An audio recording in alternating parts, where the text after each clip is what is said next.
relação a tudo isso. Como é que o senhor avalia, por exemplo, houve uma tentativa de dizer a oposição quer atrapalhar, mas se a gente for, o senhor falou que é uma questão de Estado, que o governo passa, mas a gente pode achar no meio dessa crise toda um culpado ou culpados, senador?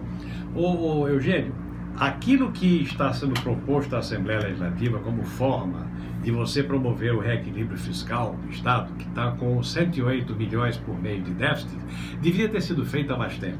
Na verdade, vamos só é isso. explicar para o nosso ouvinte o que é que está sendo repassado para a Assembleia Legislativa votar, o que foi discutido com vocês nessa reunião. Por exemplo, na Previdência, mudança de alíquota na contribuição da Previdência. Que já teve para ser votado, inclusive, e depois acabou que passou e não votaram. O esforço que devia ter sido feito de convencimento, esse esforço não foi feito. Segundo, venda de patrimônio imobiliário.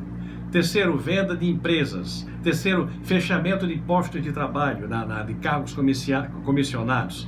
São uma série de providências que visam a você diminuir a despesa e aumentar a receita. Você diminui a despesa e automaticamente você reequilibra as finanças públicas. Veja bem, você faz uma pergunta que tem que ser feita ao Poder Executivo. Nós tivemos uma reunião de 4 horas e eu estou repassando para você e para os seus ouvintes alguns dados do que foi informado na reunião, do que o governo mandaria para a Assembleia Legislativa, pedindo o nosso apoio. O apoio terá. Agora, o voto dos deputados é deles. Então você pode até ajudar na argumentação, mas a definição do voto do deputado Getúlio, deputado Zé Adécio, dos meus companheiros de partido, será definido em função do trabalho de convencimento do governo em relação aos deputados dos diversos partidos, com relação ao alcance das medidas. Eu volto a dizer, o alcance das medidas, na minha opinião e pela minha compreensão, não é para salvar o governo, é para salvar o Estado. E eu acho que aí nessa no momento, só um instantinho, Thaisa, no momento o governo é exercido por Robson Faria, que tem defeitos de gestão, tem méritos nisso, naquilo, mas que vai deixar em algum momento de ser governador. Mas o Estado do Rio Grande do Norte não vai deixar de ser Estado. E as pessoas não vão se mudar daqui.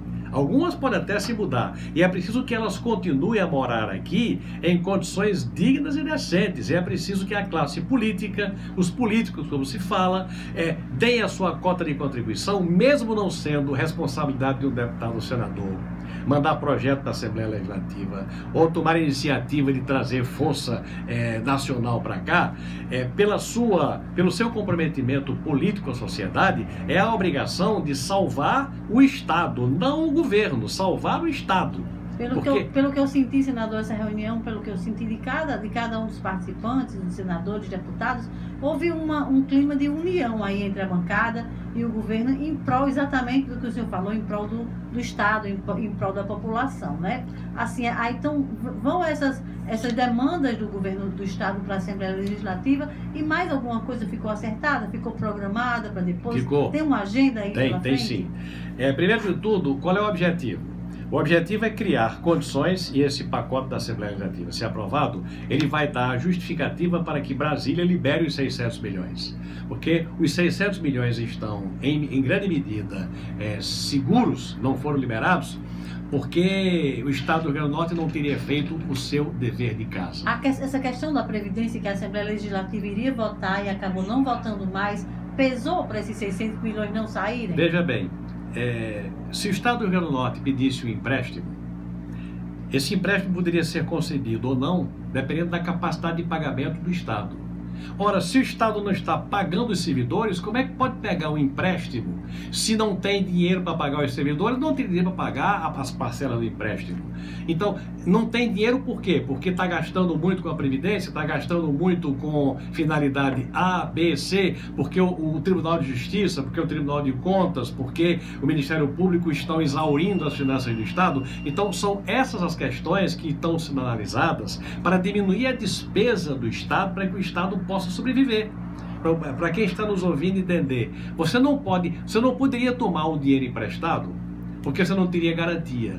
Porque se o Estado não tem dinheiro para pagar os servidores, não teria dinheiro para tomar dinheiro emprestado para pagar servidor, porque não teria dinheiro para pagar ao banco. Se não tem dinheiro para pagar ao servidor, não teria dinheiro para pagar ao banco. Então tem que recompor a capacidade de pagamento, tem que recompor o equilíbrio fiscal do Estado. O Estado tem que ter mais receita do que despesa. Então, estas providências que foram mandadas para a Assembleia objetivam, em última análise, a recomposição da capacidade de sobrevivência financeira do Estado, circunstancialmente governada por Robson Faria. Agora, senador... Não se trata, Thaisa, de salvar o governo, trata-se de salvar o Estado. Agora, senador, o senhor falou, né, dentre essas medidas que vão para a Assembleia Legislativa também tem a venda de empresas. Que empresas seriam essas, senador? As pessoas têm um medo quando falam em venda de empresa, tem um medo de que a Caerne possa ser vendida. A Caerne está nessa lista dessas empresas que possam ser vendidas? Do que nos foi apresentado, não. Está o 7 Convenções, está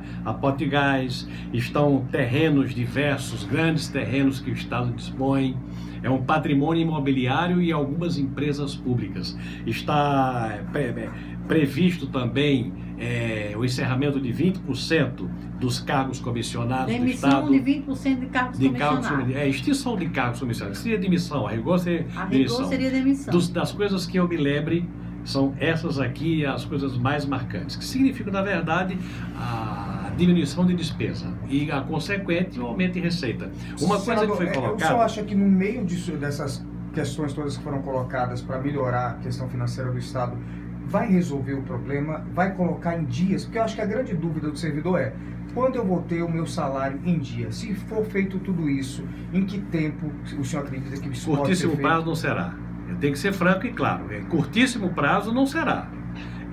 Agora, se você não começar as providências agora, e devia ter começado há 3 anos atrás, você não vai chegar ao reequilíbrio nunca.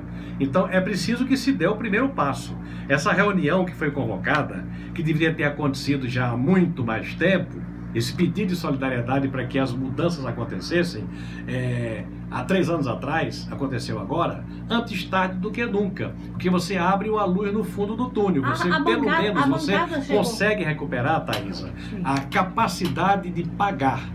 Você consegue vislumbrar no horizonte daqui a 6 meses, daqui a 1 ano, você tem uma despesa menor com uma receita que de qualquer maneira não caiu, cresceu, isso ficou dito na exposição do secretário Gustavo.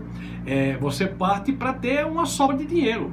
Agora, é preciso dar o primeiro passo. Agora, você em 2 meses vai ter essa solução? Não vai ter. Agora, você pode ter o refrigério dos 600 milhões, dos 180 milhões prometidos para a saúde, que poderão significar, sim, a capacidade do Estado de colocar em dia com a sua receita o pagamento pessoal, pelo menos por um período. Agora o senhor falou aí em sobras de orçamento, e a gente pode se remeter àquela questão das sobras de orçamento do Tribunal de Justiça, que segundo um parecer do próprio Tribunal de Contas, do Ministério Público de Contas, seria para devolver ao governo do Estado 570 milhões de reais que tem aí na conta, na poupança do Tribunal de Justiça. Isso foi discutido nessa reunião hoje, senador? Isso foi, mas esse é um assunto que não ficou claro. A pergunta foi feita: quanto é que o Tribunal de Justiça tem para devolver?